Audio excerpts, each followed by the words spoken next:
Lindy Hop, History of a Dance with No Frontiers, November 2022, by Maurizio Big Daddy Meterangelo of the Italian Swing Dance Academy within the project Swing European Network 2, co-funded by the European Union, and read by Jim Webb.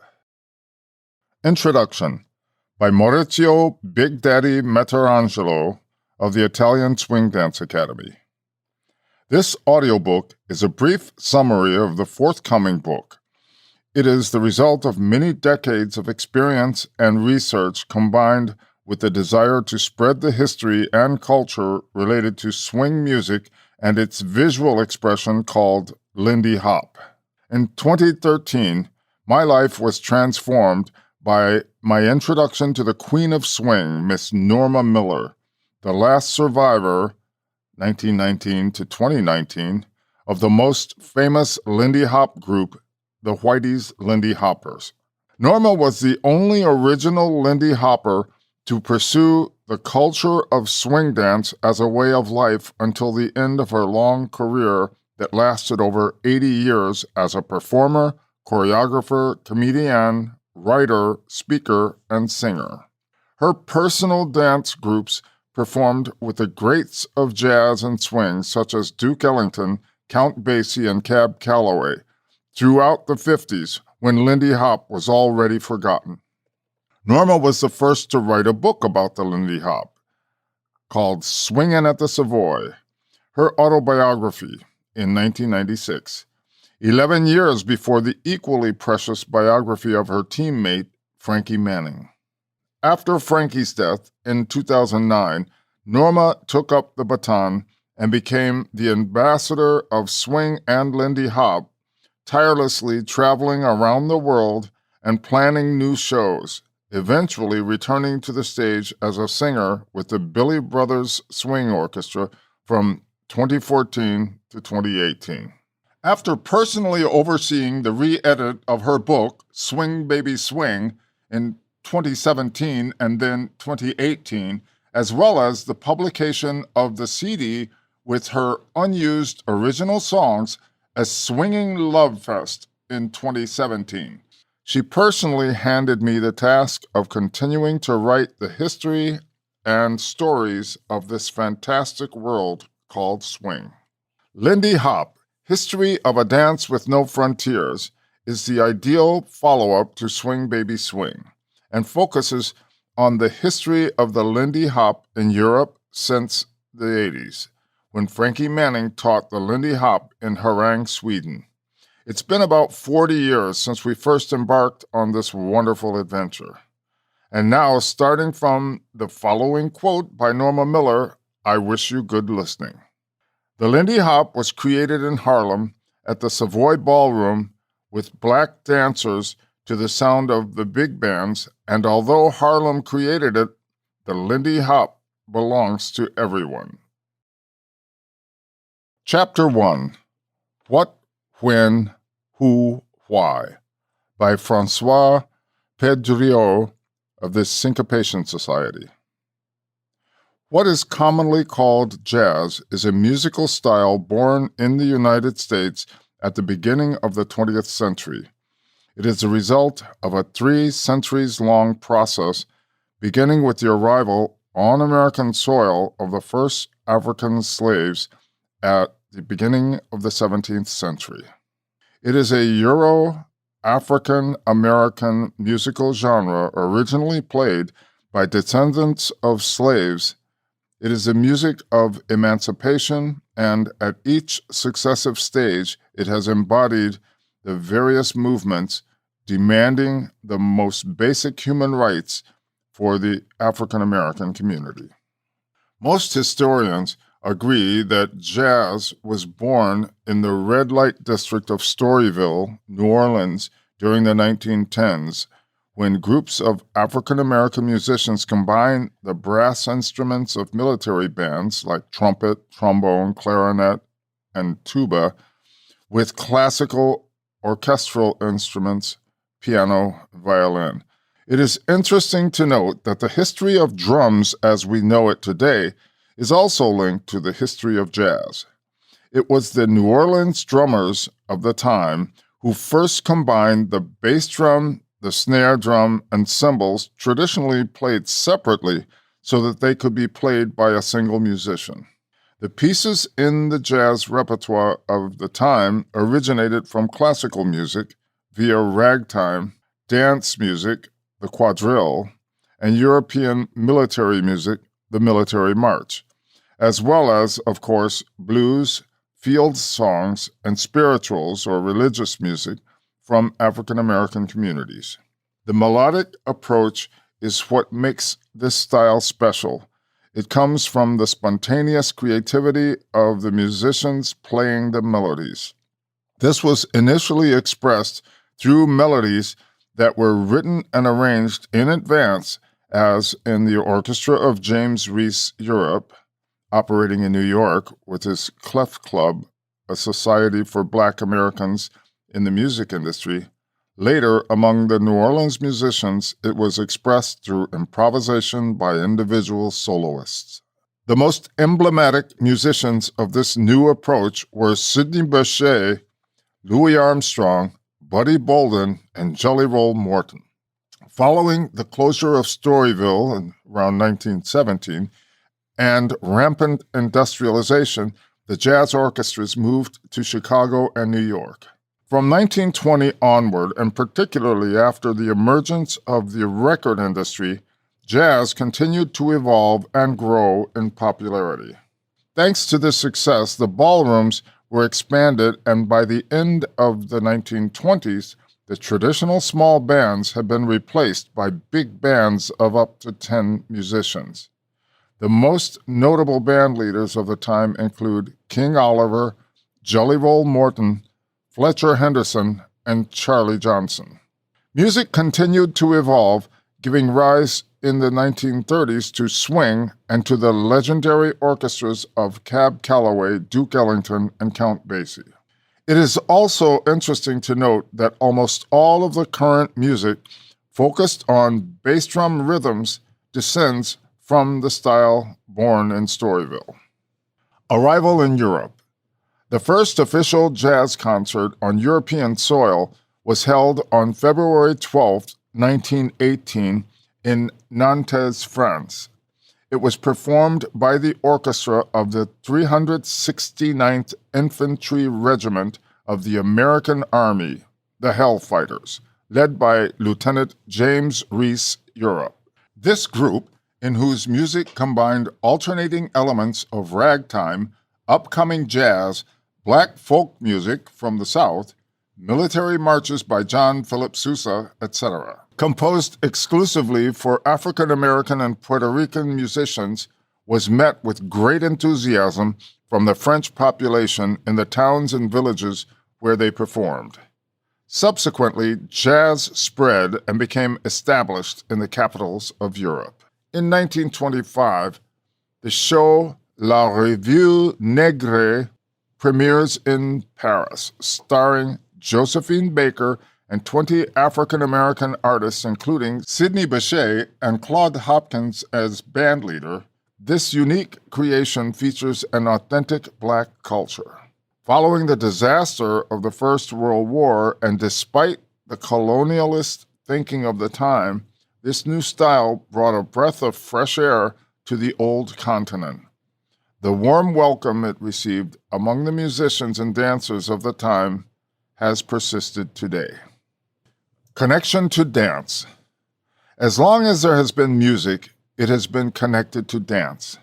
Jazz is no exception. Even in the earliest ragtime scores, we find references to dance. The cakewalk, which the slaves danced during dance competitions organized by white masters on their plantations, exaggerated and mocked the aristocratic traits of the whites. The one-step, originally from England, was adapted for ragtime. The two-step consisted of two marching chassés. The foxtrot, in 1914, refined and popularized by Irene and Vernon Castle, along with James Reese Europe, consists in two slow steps followed by four quick steps. It developed around 1918 in slow foxtrot and in quick-step, and then came the Charleston in the mid-20s. Subsequently, as Norma Miller described, the foxtrot as having evolved in New York's Savoy Ballroom into the Lindy Hop. Chapter 2. Back in the Days, as recalled by Norma Miller and Frankie Manning. In May of 1927, Charles Lindbergh was the pilot who flew the world's first solo flight across the Atlantic to Paris. This flight was nicknamed Lindy's Hop. At the same time, in New York City, at the world-renowned Savoy Ballroom in Harlem, a dance was being created that was named after the flight, the Lindy Hop. The new dance, at first called simply the Hop, was pioneered by dancers like Shorty George Snowden with his partner Big B, George Twistmouth Ganaway, and Leroy Stretch Jones, whose partner was called Little B. The opening of the Savoy Ballroom marked a change in the social norms. There was no separate entrance for whites, and there were no balconies from which white customers would watch the black performers. Black people and white people danced in the same dance floor. They sat and ate across from one another in the booths, and everyone's money was the same at the Savoy. The Savoy was jumping every night to the sounds of Chick Webb, the Savoy Sultans, and the Count Basie Band. Then there's the time that John Hammond brought the Benny Goodman Band to compete with Chick Webb for the title of King of Swing. The music at the Savoy and the Cotton Club gave birth to a new dance gaining great popularity, swing. Harlem was becoming the entertainment capital of the world, and everybody came to Harlem to swing. By the early 1930s, Herbert Whitey White had become the floor manager at the Savoy. From the beginning, Whitey had a clear view of his goal. He wanted to be crowned king of the Lindy Hop. Whitey's two main dancers were Leon James and Frankie Manning. It was with Frankie that Whitey became the first of the ensemble dancing that would move the Lindy Hop from a dance in a ballroom to a slick professional act that became a showstopper in theaters around the country. Around 1934, poverty was flourishing in Harlem, along with frustration and anger. In March of 1935, the rage exploded in a 3-day riot with 4 deaths, many injuries, and hundreds of thousands of dollars in damage in Harlem. To redirect the energy of the community's outraged citizens, Mayor LaGuardia called for a contest later named the Harvest Moon Ball, in which dancers from each of the New York's 5 boroughs would compete in their respective ballrooms. The winners of each separate contest would then compete in a final at the Madison Square Gardens. The dances included in the contest would be the waltz, foxtrot, tango, rumba, and the Lindy Hop. From the very first contest in 1935, the Savoy Lindy Hoppers under Whitey won that competition and held that honor for 14 out of the next 16 years. The Gale Agency's Savoy Ballroom manager began to package Lindy Hoppers in the band tours it arranged. One of the first calls Whitey received was for a tour of several European countries, including England, France, and Switzerland. He lined up Leon James and his partner Edith Matthews and Stompin' Billy Hill with his partner Norma Miller, respectively first and third couples to win the first Harvest Moon Ball. The contract was for 2 weeks at the Piccadilly Theatre in London and an option to stay over, so they sailed on Friday night on October 1935 and returned to New York at the end of June 1936. Once the trip started, the dancers realized they were at the mercy of whatever band they were with. They managed to survive 2 weeks of polite applause in the theater. Next, Gail booked them into a series of ballrooms to demonstrate the dance and then give the patrons a Lindy Hop lesson. The booking wasn't great, but it was better than the Piccadilly Theater. The band was used to playing for dancers and could swing a bit more. Thus began the introduction of the Lindy Hop to England. Their next stop was Switzerland, and from there they moved to Paris, where they performed at the Bal Negre along with a series of other black acts. Norma had 2 numbers as a singer. There were many young black Frenchmen who spent time in the cafes, and they told the Lindy Hoppers stories of prejudice, worldwide prejudice, of which they had been completely unaware. They met a lot of black tap dancers who had been in Europe for a long time that were complaining, saying that they weren't going back to America because of the discrimination. But in spite of all that, Norma Miller believed that dancing could overpower the politics. In May of 1937, there was another chance for Whitey's Lindy Hoppers to perform in Europe. The Cotton Club dancers were going to travel to Europe as Le Cotton Club de New York. The Whitey's Hoppin' Maniacs, as they were billed for this tour, were composed of 3 couples, Frankie Manning and Naomi Waller, Jerome Williams and Lucille Middleton, and Billy Williams and Mildred Cruz. Unlike the previous tour, they traveled with a whole show and didn't have to worry about a thing. First they hit France, where they played the famous Paris nightclub, the Moulin Rouge. After about a month, it was the Palais des Sports, a theater, for a week or 2, and were well received at both venues. They realized that a lot of African-American musicians had left the United States for France because they were appreciated more abroad than at home. Color didn't matter there, just talent. In August, they traveled to London to play the Palladium, and from there the show went on to Manchester, then to Dublin in Ireland. Everywhere they went, it was a very successful tour. After Dublin, they headed home to New York City. Chapter 3: Swedes and Brits Looking for the LOT, as recalled by Norma Miller. The end of the big bands in the late 40s put an end to our dancing meccas. The Savoy was closing. The Palladium had run out of steam. The only place we went dancing was at Small's Paradise on Monday nights, where Frankie Manning, later known as the King of Swing, and I liked to go dancing. Frankie had retired from dancing and had taken a regular job at the post office. I had formed the Jazzmen a real swingin' act.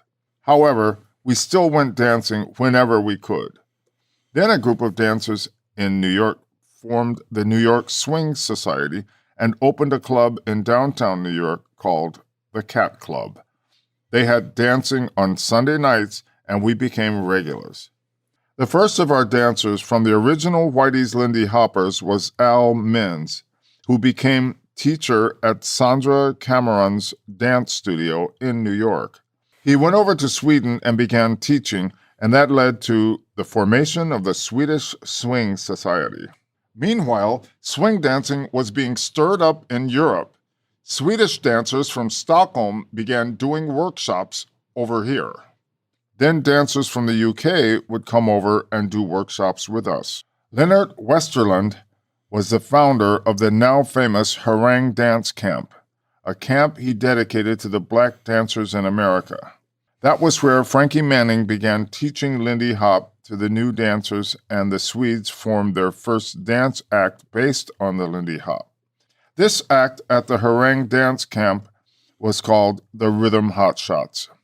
Al Minns had taken ill, and he was never able to come to Herang, and so it was Frankie who came and helped Leonard form the best dance camp based on Lindy Hop. It is still the top in Lindy Hop dancing today. The first time I went to Sweden was to introduce my book, Swinging at the Savoy. I appeared with the Rhythm Hotshots at their first show at the theater in Stockholm. Their entire show was based on black dance acts that they had seen on video. The Three Chefs, Cab Calloway's Minnie the Moocher, and Bill Robinson's stair tap dances. I felt I was going back in dance history, and it was a good show. They were dancers who loved our work and built a whole camp around it. I felt honored to be with them, and I personally thank the Swedes for keeping Lindy Hop dancing alive. It was the dance act that was in the movie Hell's a Poppin' that started it all, and I always say if there'd been no Hell's a Poppin', there'd be no Herang. Chapter 4. The Forming of the Herang Dance Camp, as told by Leonard Westerlund to Norma Miller. Around 1980, a group of dancers with a stated interest in jitterbug gathered in and around Lasse Kuller's courses and the associated dance club, the Swedish Swing Society.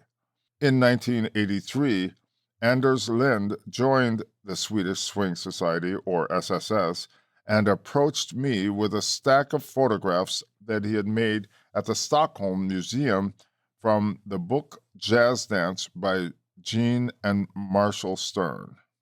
The dance that we had previously believed was rooted in the white American 50s was instead a black dance from the swing era in the 30s. We soon became obsessed with the exhausting, although extremely stimulating work involved in learning about the true nature of the dance and its underlying culture. So from that moment on, the dance changed, and its name for us early converts was From Jitterbug to Lindy Hop.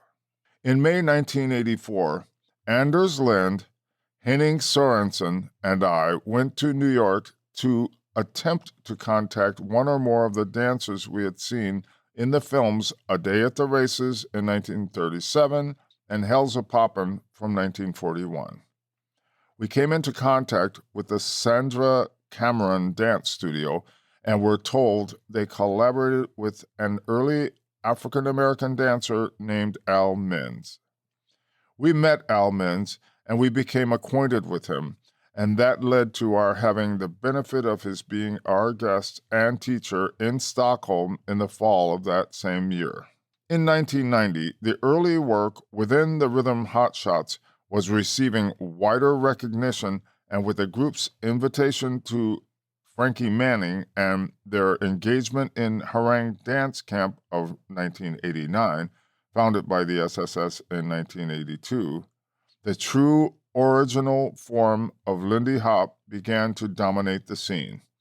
At that time, the camp was attended almost exclusively by Swedish Lindy Hoppers, and starting around the year 1992 to 1993, more and more overseas guests were participating. About this time, Sweden was gaining a reputation as a well-developed swing dance country, and their reputation appears to stand today. Chapter 5. The Revival of the Lindy in the UK, as told by Terry Monahan to Norma Miller. A London-based TV company went to Harlem in 1981 to follow up the Mamalou Park's traditional jazz dancers and their efforts to ensure the continuity of the Lindy Hop. Breezing into London in the summer of 1983 with three of their best dancers, Dickie Harris, Deborah Youngblood, and David Butts. Lewis Parks began putting the Lindy Hop back on the UK agenda at the dance floor level in the same way Norma had done in 1935. I devised a plan to form a UK Lindy Hop company that could arouse a new enthusiasm for the dance and link up with Warren Hayes in June 1983 to make this happen. Together, we took her classes and watched her show at the beginning of September. The following January, we founded the Jiving Lindy Hoppers on the basis of what we had learned from Mama Lou and what Warren could glean from watching Norma, Leon, and company in the Lindy sequence in Day at the Races. The Mama Lou dancers returned the following September, and our newly formed company joined them on stage. By the following Easter of 1985, I took out a bank loan to pay for our first trip to New York with the intention of learning more from Al Minns, one of the legendary Whitey's Lindy Hoppers, who had also been profiled on the TV program About Mama Lou. Upon arrival in New York on Easter 1985, we heard the sad news that Al was dying. Fortunately, Ernie Smith, who we had met in London while he was on a film lecture tour, put us in touch with a number of old-timers, including Norma. On first speaking to her on the phone, her abrasive, direct way of talking came as something of a shock, but she finally agreed to take a look at a video of our performance, and Ryan Francois and I went to meet her. Norma talked for some time, but she was busy with other projects, and as she repeatedly stated, she didn't work with amateur performers. Despite our protestations, we could hardly have claimed to be anything else at this point, so we turned to Pepsi Bethel. Not only was he more open, but the way his work was aimed at performance and based on a clear historical understanding, it was more closely attuned to our sensibilities as well as our artistic objectives. Eileen Finney and I returned to New York 4 months later on behalf of JLH, or the Jiving Lindy Hoppers, to convince Pepsi to come to the UK to choreograph and rehearse our company for the first full show.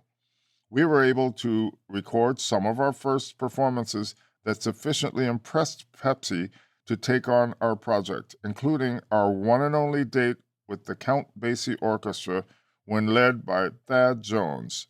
10 years after our first meeting Norma, we brought her back to the UK for the launching of her book, Swinging at the Savoy. Although as arrangements worked out, she finished up going to Herang first. Norma's 1996 London appearance marked the beginning of a new phase in the stage career of the JLH, which involved dancing Norma's choreography right across the USA and to some of the largest orchestras in the business. Chapter 6, Offspring in UK, as told by Simon Selman of the London Swing Dance Society to Maurizio Meterangelo. I started swing dancing in the UK in 1982, and back then no one, at least no one I knew of, ever used the word Lindy Hop, or would have ever even known what it meant. Over the years, I have seen the UK swing dance scene develop and grow into a larger community than I could ever imagined. Like all history that gets retold, this is how I remember it, and others will have their own version. I first came to partner dance in the early 1980s.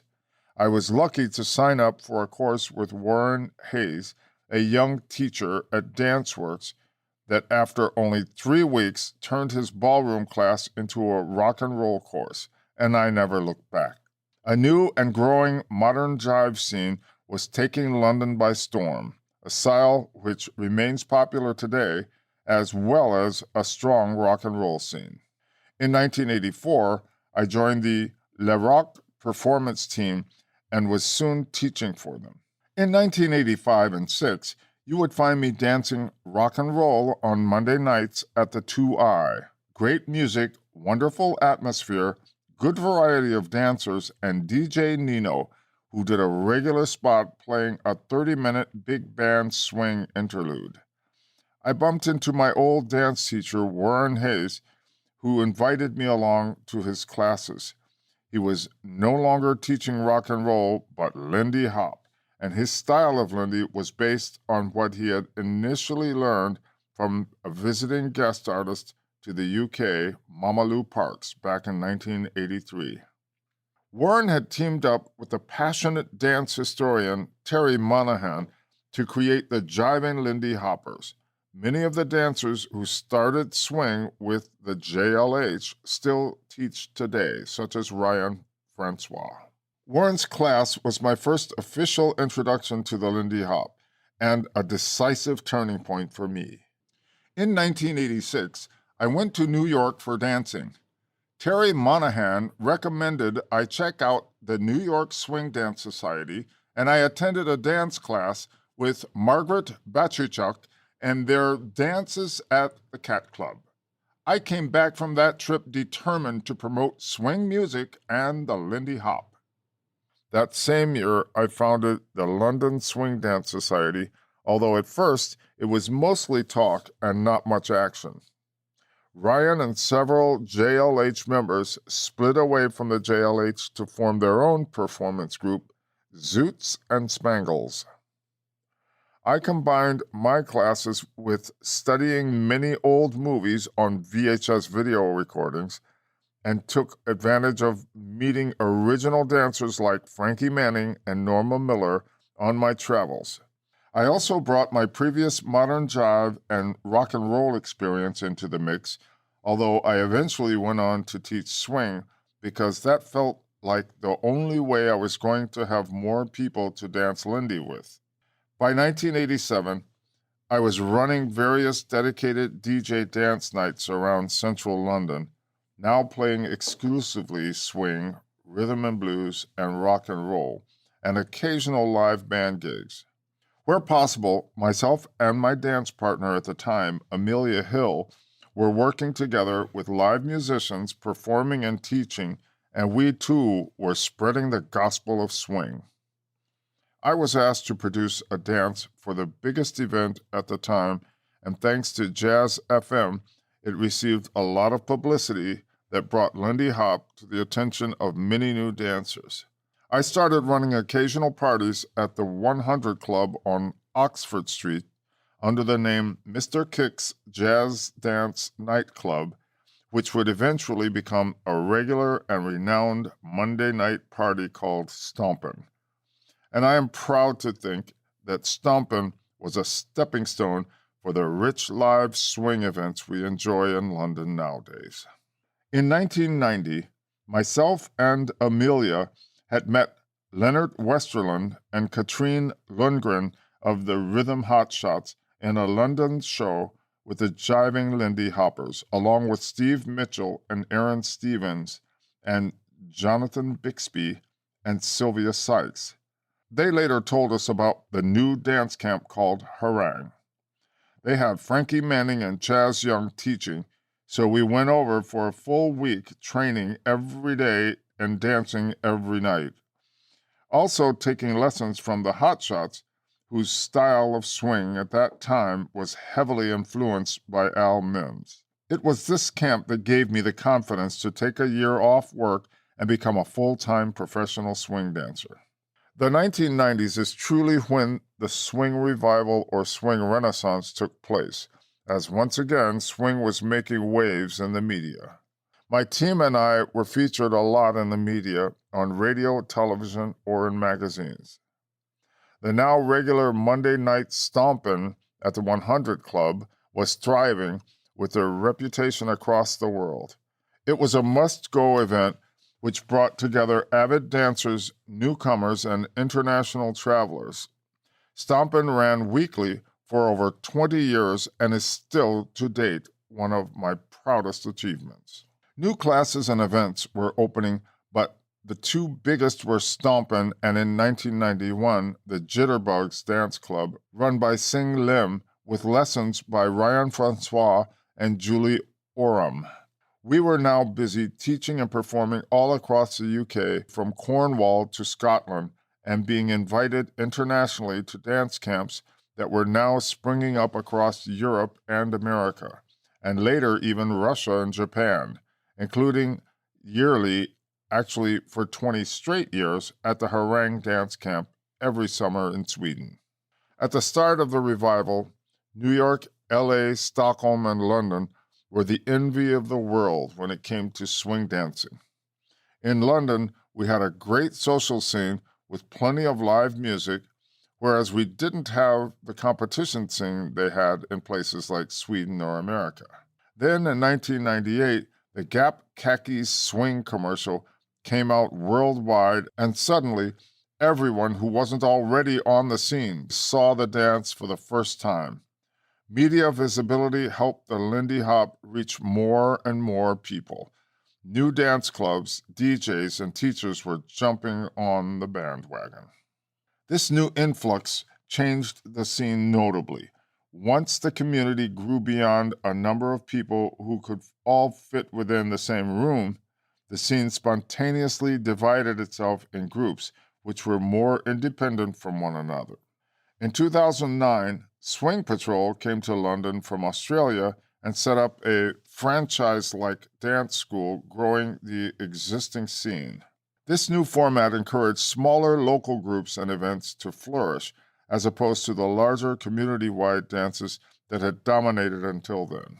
Most recently, of course, the COVID pandemic in 2020 came shaking the world, and within it, the Lindy Hop community. Today, while some of these classes and events are rising again from the ashes, it remains to be seen whether the scene will go back to its former shape or evolve once more. I am still here, still dancing, and curious to see what the next chapter is for Lindy Hop in London. Chapter 7, Offspring in France, as told by Anne-Helene Bargan-Cavassa to Maurizio Meterangelo. The history of Lindy Hop in France begins in the cities of Lyon and Toulouse, and for several years the swing scene considered Toulouse as the capital, with at least 8 workshops a year and regular evening dances. In Toulouse, Andy Hafett's dance instructor since 1990 discovers Lindy Hop in 1994, thanks to Joe Angar, a Swedish student, giving him the VHS video of Herang Dance Camp of 1993.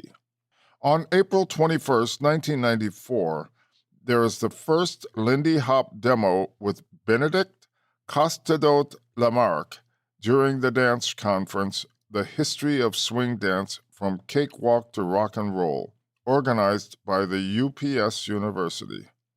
It leads eventually to the first Lindy Hop course at university in May of 1994, and after a stint in Herang, to the first regular Lindy Hop class for UPS students.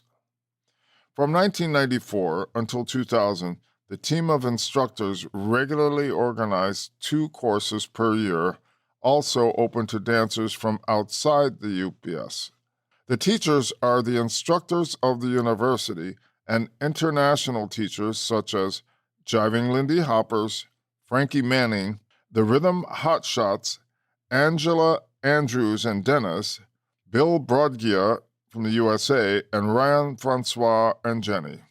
In Lyon, Frank Balbin, tap dancer since 1975, attended the Biennial de la Danse in 1990, the theme of which was A Century of Dance in the United States, with Frankie Manning, who gave a lecture, a Shim Sham course, and a week course for professionals. There are also demonstrations by the Jiving Lindy Hoppers of London. In September 1993, he joins the London workshop Jitterbug Swing Master Jam with Rob and Jen, Steve and Aaron, Leonard and Ava W., and Ryan and Julie. In October 1993, he creates the French Swing Dance Society. Rob is honorary president, first class with Frank, organizer of workshops every month. He gets in contact with Giles Galland, DJ in Paris, who will also organize Lindy Hop workshops. Following the Toulouse scene development, Veronique and Bruno David, that are dance competitors in Lyon, meet Frank Balbin, that passes his new passion on to them in 1995, the same year they share a stage with Rob Van Haren in June. From there, they start touring Europe to meet Simon Selman in London, the Rhythm Hotshots at Herang, along with Stephen Mitchell, Ron Van Haren, Simon Selman, Marcus Koch, Ryan Francois, Chester Whitmore, Frankie Manning, and eventually Julie Oram, Angela Andrew, Ron, Sing Lim, and in January 1996, they create their dance school in Toulouse, 144 Dance Avenue, and first regular swing dance school in France, and organize the first festival, Toulouse Swing Festival, with Rob and Diane Van Haren. In 1998, they set up a stage to train dance teachers and their students. In 1999, they start international teaching in Europe and the States. In Montpellier, Kathy and Gilbert Cadens in Lyon in 1994 fell in love with Lindy Hop when they took part at a rock competition and training course that Frank Barbin organizes at the BC Blues. They taught their first Lindy Hop class at Montpellier in 1996, eventually managing the famous Lindy Hop on the Beach. In 2001, they founded the Swing Cat Company. A few years later, their career as national and international teachers began. In Paris, Giles and Myriam Passavant are bebop dancers of the Rats de Cavatro. Bebop is danced in New Orleans based on kicks, acrobatics. Watching videos on the internet, they realized that they were dancing a little Lindy Hop. Between 1986 and 1996, eventually teaching the first Lindy Hop class in 1996. They go to one of the courses organized by Frank Balbin in 1999, and they founded Les Faux de Swing, open Lindy Hop classes, and organize workshops, including one of the biggest of the time in 2000, the Paris Swing Festival, for more than 600 dancers.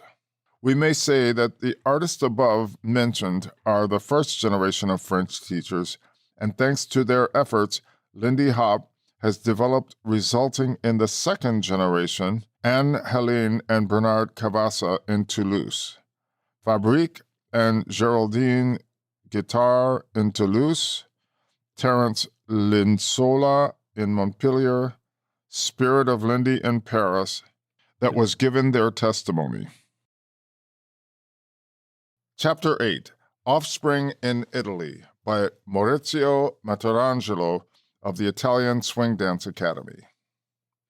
In Italy, there is no historical information prior to the 90s regarding the diffusion of Lindy Hop, while the rock and roll and boogie-woogie dances are very present, although surrounded by an aura of nostalgia.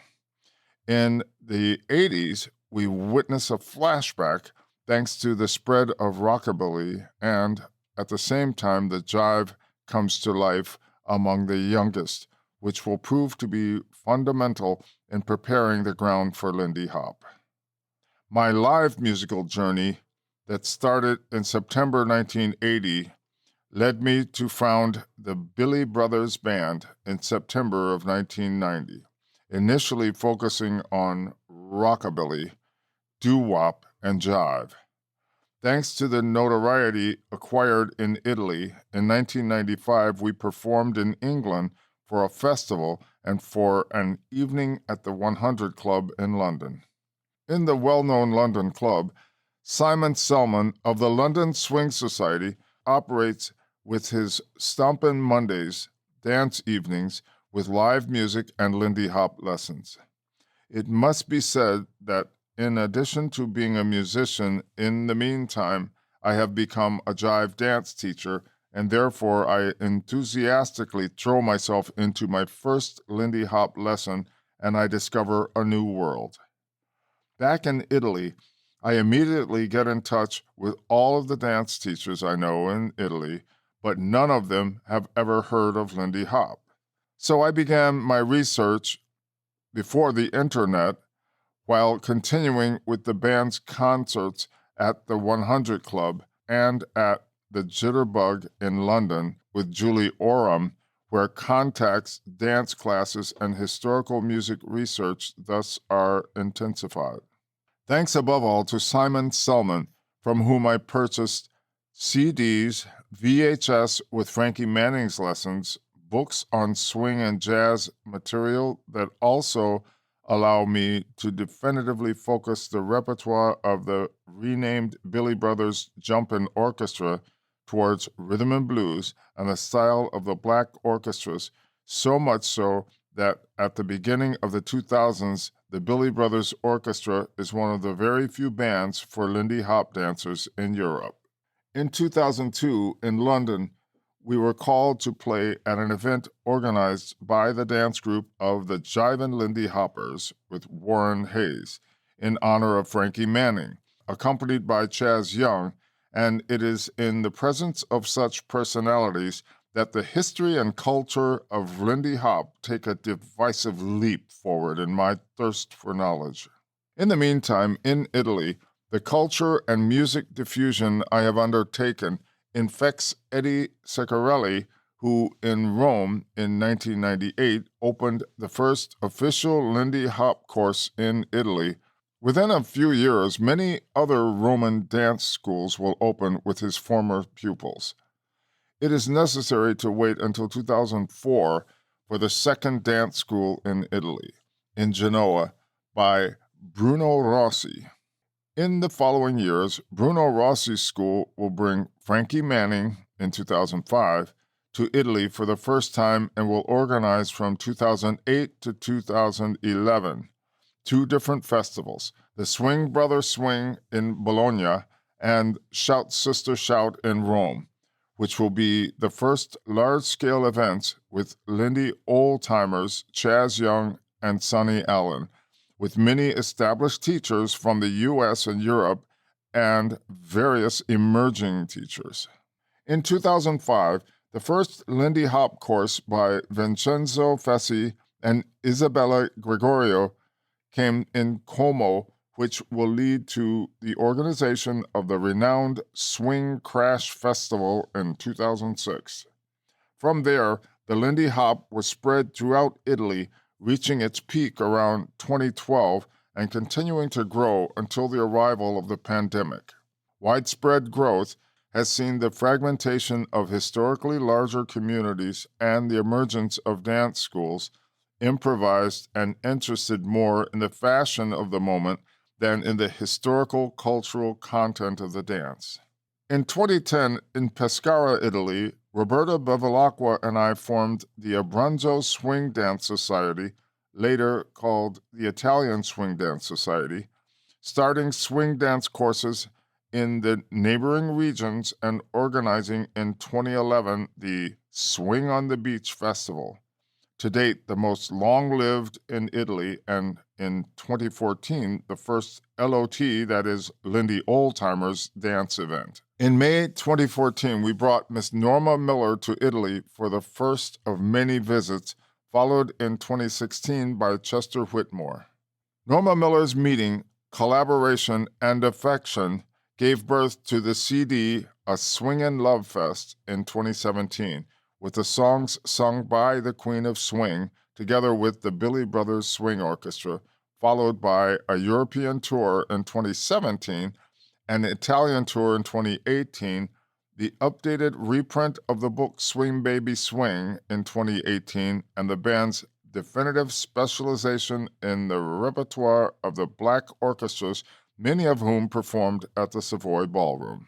Today, the renamed Italian Swing Dance Academy is a senior partner of this Swinging Europe network and keeps on spreading the African American culture and history of the Lindy Hop and swing music, and proudly received the assignment to preserve the legacy of Miss Norma Miller by her heirs. Chapter 9, Offspring in Denmark, as told by Per Mogensen to Maurizio Meterangelo. Back in 1979, two Danes wanted to make a new documentary on a dance from the past, and someone suggested them to do it on the jitterbug dance. They had just finished a documentary on hip-hop. The two were almost finished with the documentary in 1983, but had to wait 5 years to get short interviews with Dizzy Gillespie, who came into the room and sat for 6 minutes before leaving. They got a hold of many of the old-time Lindy Hoppers, we never heard of before, and few of them made it into the final cut. In 1988, the documentary was aired on Danish television, and I was stung by a vision. Hit with as a hammer, I saw the most wonderful and vivid dance I'd ever encountered in my life before. Lindy Hop in the movie Hell's a Poppin'. I had never seen anything like that before, and I was an avid jitterbug dancer. A new world opened up for me. I ran almost every dance school in and around Copenhagen. There were many back then, but no one had heard of this dance before they had told me. We are jitterbug, they said. I did not give up. For some years, I looked for a copy of the movie Hell's a Poppin' to no avail until I found a very bad third-generation VHS copy. In 1993, the movie Swing Kids came along. I went into the cinema and saw steps that I did not understand. Lindy Hop danced a different way. In 1995, I was given the first lesson in the UK by Simon Selman, and around that time I traveled to Oslo, Norway, where my dance partner, then Helen Reich, and I participated in the first tournament called the World Championship of Lindy Hop and finished 20th out of 37 couples. This, despite what we did dance, was more jitterbuggin' and boogie-woogie than Lindy Hop. On April the 18th, 1998, my friend Jan Stompen and I started the association called Copenhagen Swing Shoes, now called Swing Shoes. Swing Shoes is still running and doing well. Chapter 10. Today's Swing Kids in Europe. In this chapter, we will listen to the testimonies of some Lindy Hop teachers, musicians, managers, and fans living in those European countries that are still experiencing a period of expansion and that we can call the third generation. Hungary. As told by Roland Polask, Pepita Dance Association, to Maurizio Meterangelo. The story of the swing revival in Hungary starts in the mid-1990s with two young and talented tap dancers, Gabor Janix, as well-known boogie-woogie and aerobatic rock and roll dancer, and Laszlo Bobis, who achieved success in ballroom dance, traditional jazz, folk dance, and rock and roll. These gentlemen decided to participate in Herang dance camp to develop their tap skills, and there they had the chance to learn from Chaz Young, Frankie Manning, and Chester Whitmore.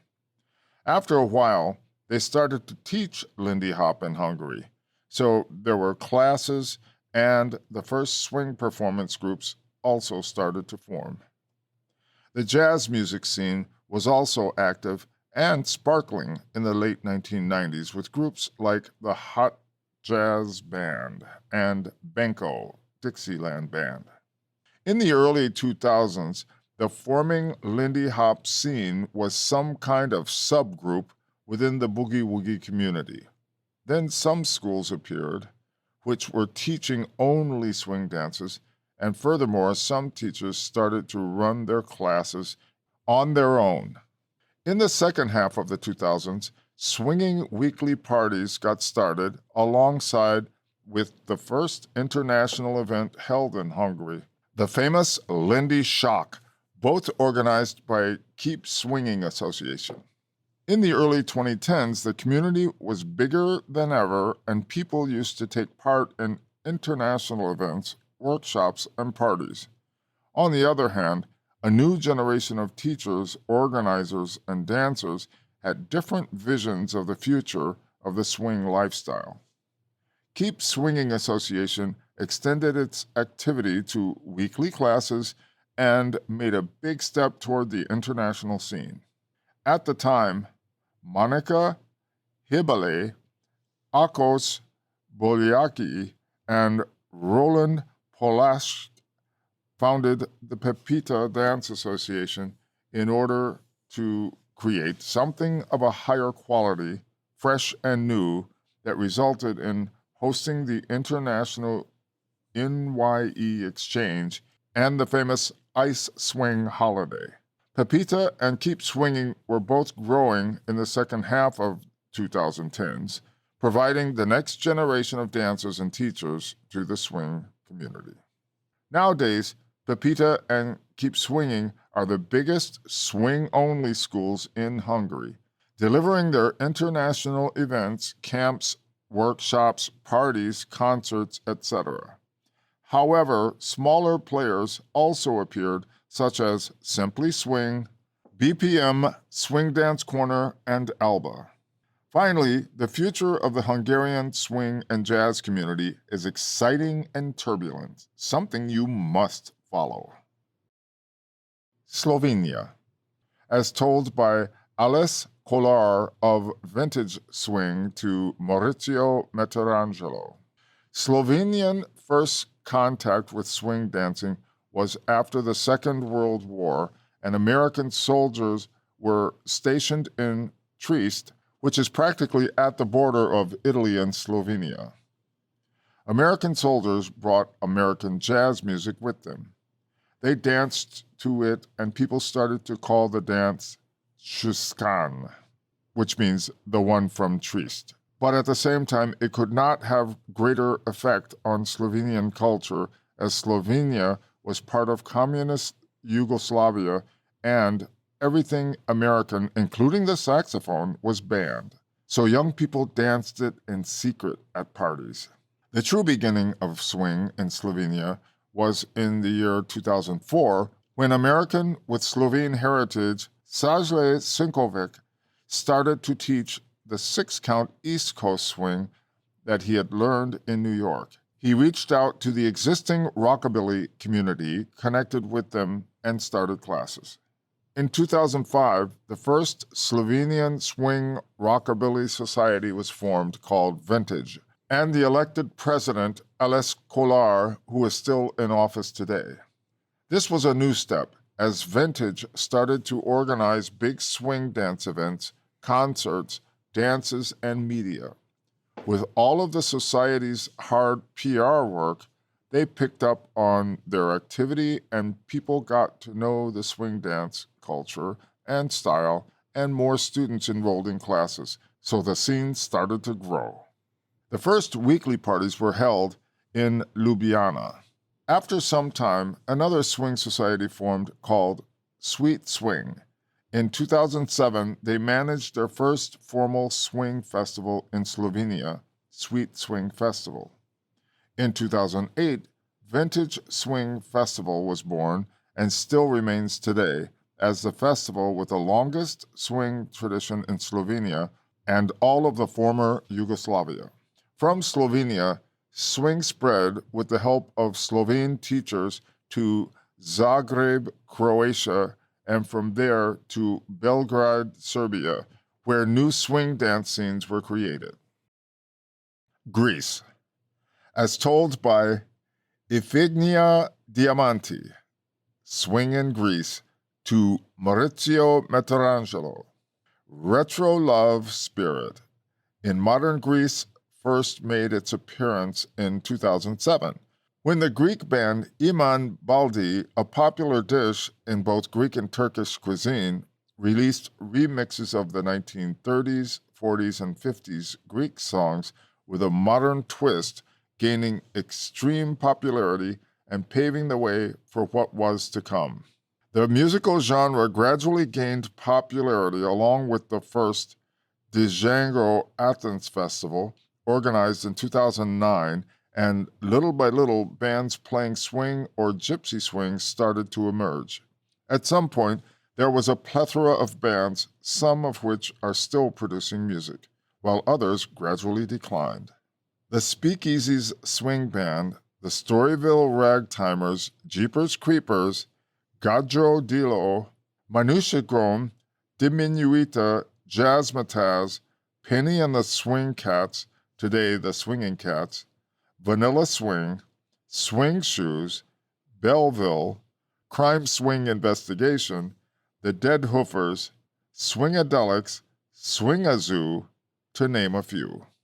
Lindy Hop in Greece originated in Thessaloniki, where in October 2006, Swiss Michael Widman, along with Alexandros Marinis, started offering outdoor swing classes.